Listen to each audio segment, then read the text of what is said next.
kurva permintaan dan kurva penawaran. Jadi ada hubungannya, titik temunya. Kalau Mem bilang itu dia punya titik temu itu dia membentuk silang seperti ini ya.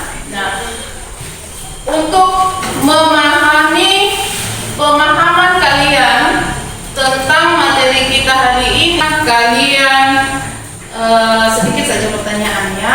Silakan kalian sesuai dengan pengetahuanmu, ya, atau apa yang kalian ketahui ketika kalian mendengar permintaan yang tersebut. Kemudian penawaran juga seperti itu. Ini dalam konteks pasar dan terbentuknya harga pasar yang seperti yang Guru jelaskan tadi. Kemudian silakan kalian menyebutkan 3 faktor yang mempengaruhi permintaan dan penawaran. Kemudian soal yang ketiga yaitu kalian mendefinisikan bagaimana terjadinya harga pasar yang kalian pahami dengan bahasamu sendiri, dengan pemahaman.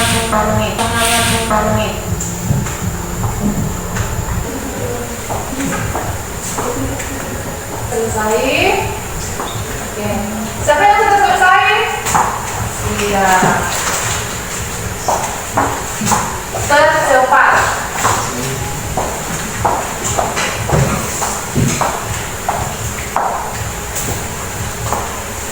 Kalian berhenti menulis.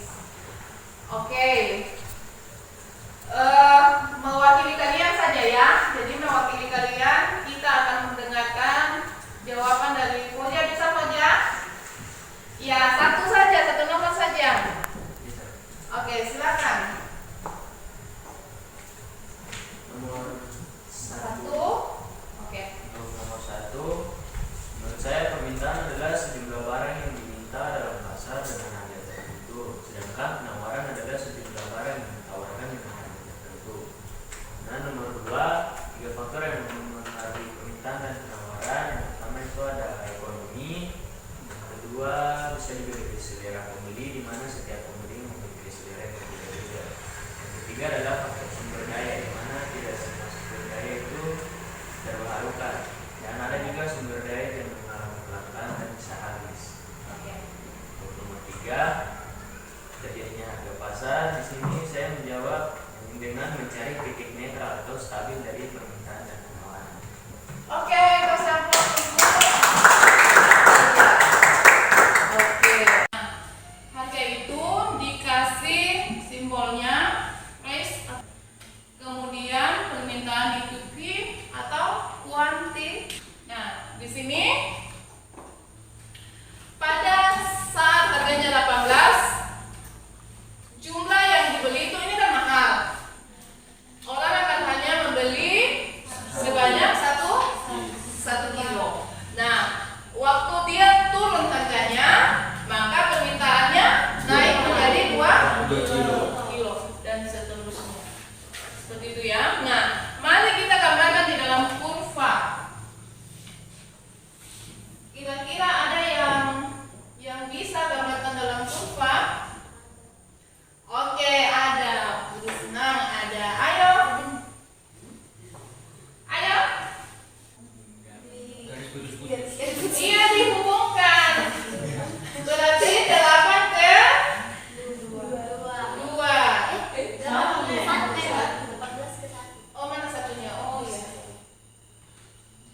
Dua.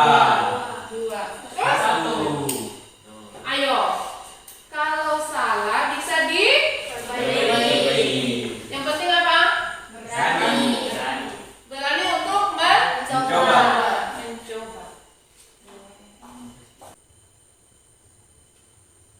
Oke, tepuk tangan. Ketemunya ini apa? Itu harus keseimbangan. Harga keseimbangan. Harga keseimbangannya itu terjadi di mana? Stabil. Titik stabilnya netralnya di mana? 13. Iya. Ini kan sama toh. Permintaan dengan penawarannya sama. Kasih tepuk tangan.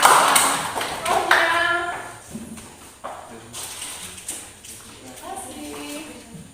Oke, kita lanjutkan penawaran. Apa barang yang ditawarkan dan pada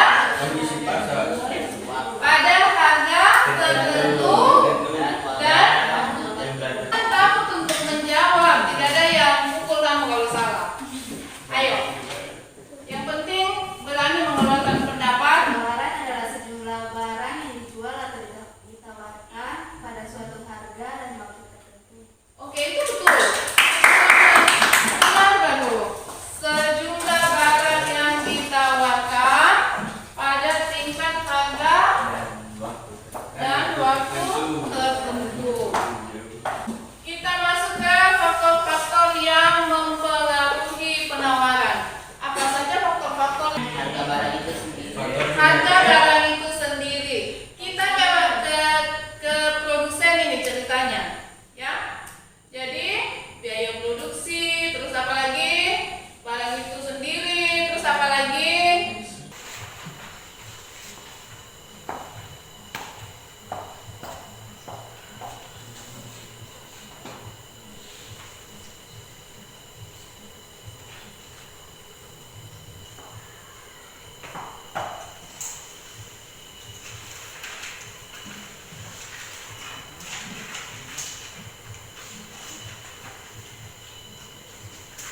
Menjalankan absennya.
Kalian akan berkolaborasi dengan temanmu. Mem sudah siapkan bahannya di meja kalian masing-masing. Ada sumber belajar, referensi di situ dengan ada kasus, kemudian ada gaya belajar kalian. Silakan kalian duduk bersama dengan temanmu sesuai dengan gaya belajar kalian. Nah, Mem sudah tahu tempatnya kan? Kalian akan duduk di mana? Silakan kalian duduk di situ, lalu kalian berdiskusi, berkolaborasi dengan temanmu. Namun sebelum kalian berdiskusi, kesepakatan kelas dulu. Yang pertama, kegiatan kerja kelompok. Dalam kerja kelompok ada 3 yang kalian perlu perhatikan atau yang kita sepakati, yaitu ketika temanmu bertiga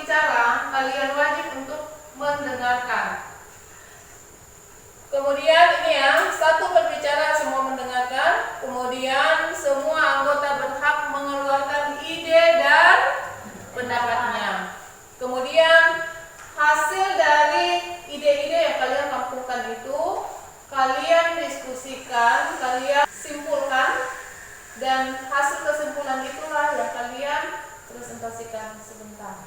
Oke, dulu dikumpul di depan, lalu kalian menuju ke kelompok masing-masing. Ini waktunya kalian menggali sesuai dengan gaya belajarmu. Mau ambil dari buku, mau lihat konten, mau ciptakan lagu yang berkaitan dengan materi ini juga bisa. Ya, jadi tidak usah takut. Silakan kalian ciptakan pembelajaran sesuai dengan kalian punya kesukaan, hobinya kalian. Jadi tidak usah takut sebenarnya.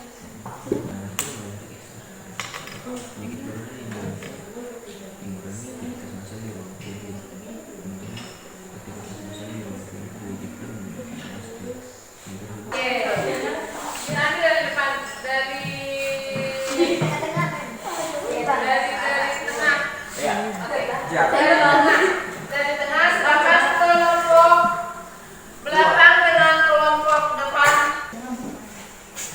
Oke.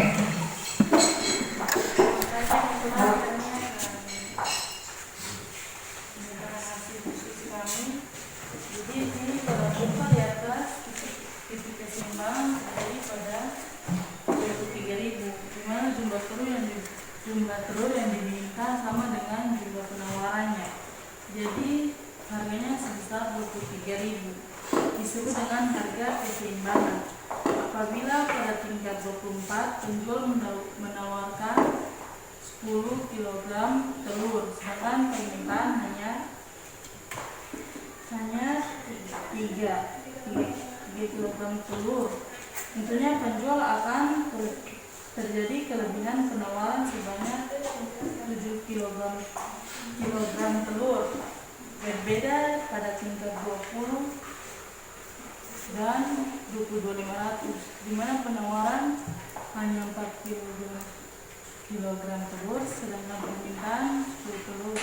Maka penjual tidak sanggup untuk memenuhi sebanyak 6 kg telur supaya menjadi permintaan 10 kg telur. Sama halnya dengan 20.000, penawarannya 2 kg sedangkan permintaan 12, maka penjual tidak sanggup memenuhi yang lain sehingga terjadi 12 kg. Jadi ini gambarnya. Ini Oke. Kami tentang permintaan pasar aksesoris atau atribut sekolah yang meningkat pada bulan Januari. Berikut aksesoris atau atribut sekolah yang kami beli beserta faktor yang mempengaruhi kami untuk membelinya.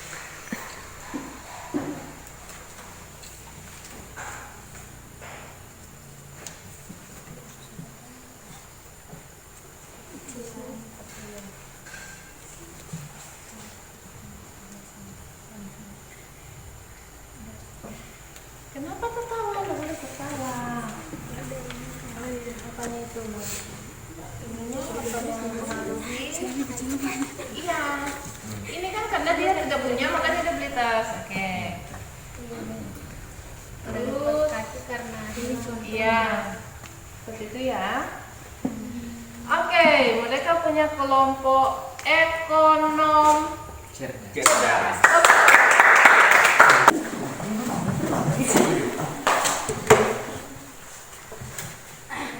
Jadi kami dari kelompok 1 depan kami membahas tentang melonjaknya harga masker pada saat COVID atau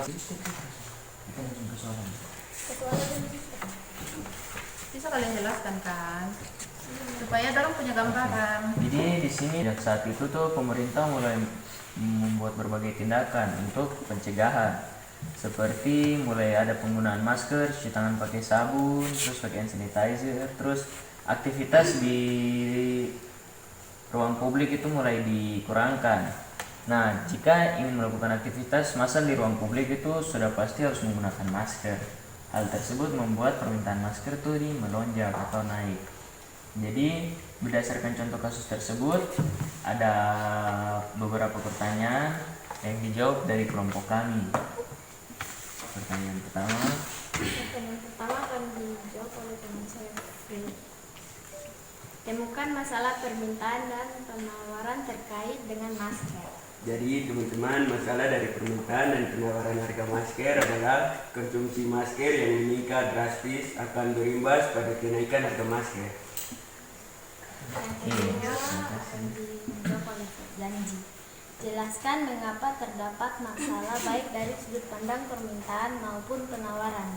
Jadi sesuai teks di atas, di mana penyakit corona di Indonesia yang terus meningkat di tahun 2020 itu membuat pemerintah mengurangi aktivitas massal di ruang publik. Di mana aktivitas massal di ruang publik semuanya diwajibkan menggunakan masker.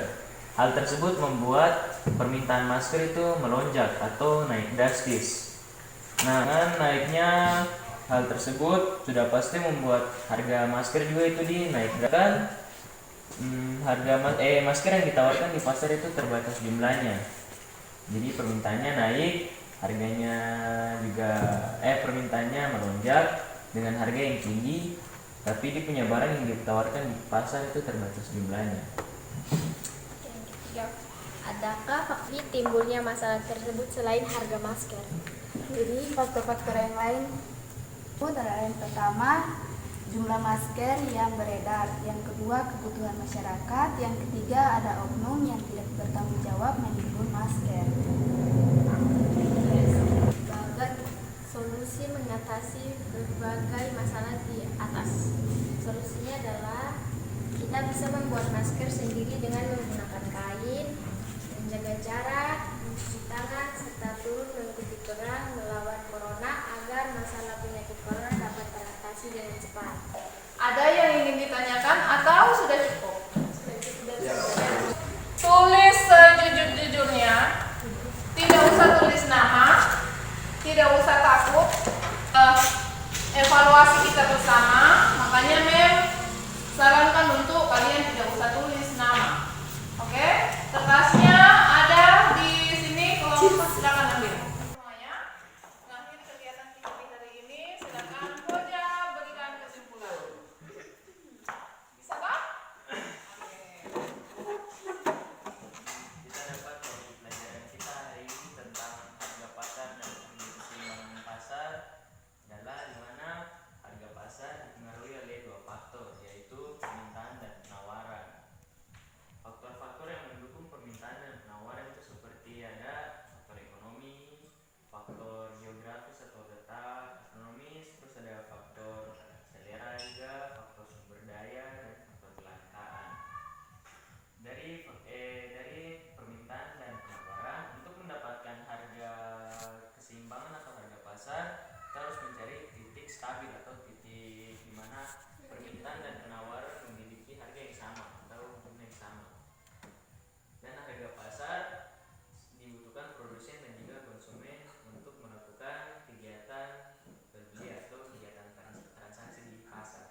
Indonesia